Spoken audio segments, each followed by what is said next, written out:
ఆగండి, ఆగండి, ఆగండి. ఫోన్‌పే, గూగుల్ పే, పేటీఎం ద్వారా కరెంట్ బిల్లులు కట్టేసుకుంటున్నాం కదా ఇప్పటి వరకు. నాలాంటి అనారోగ్యం ఉన్న వాళ్ళైనా, జాబ్‌లకెళ్ళే వాళ్ళైనా, ఇంకా వర్క్ చేసుకునే వాళ్ళైనా, ఉమెన్స్ అవ్వనివ్వండి, జెంట్స్ అవ్వనివ్వండి, ఎవ్వరైనా సరే వీటి ద్వారా సౌకర్యంగా మన ఇంట్లో మనమే ఫోన్ ద్వారా కట్టేసుకునేవాళ్ళం. ఇక ఆ సౌకర్యం అయితే నిలిచిపోయింది. అది నేను నిన్నటి నుంచే ప్రయత్నిస్తున్నాను. ఎందువల్ల జరిగిందో తెలీదు. అది ఖచ్చితంగా అయితే ఆపేశారట. ఇవాళ ఉదయం వార్తల్లోని కూడా నేను చూశాను. ఏ వార్తల్లో? గూగుల్‌లో నా ఫోన్‌లో వచ్చిన వార్తల్లో. అది ఎంతవరకు నిజమో నాకైతే తెలీదు గానీ, ఈ ఫోన్ ద్వారా కరెంట్ బిల్ కట్టడం అనేదైతే ఆగిపోవడం నిన్నటి నుంచే ఆగిపోయింది.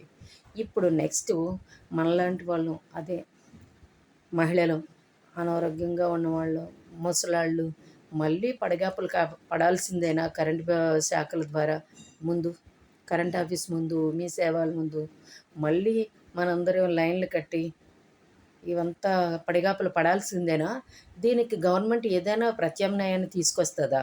తొందరలో ఆశిద్దాం, వెయిట్ చేద్దాం, చూద్దాం. శుభం.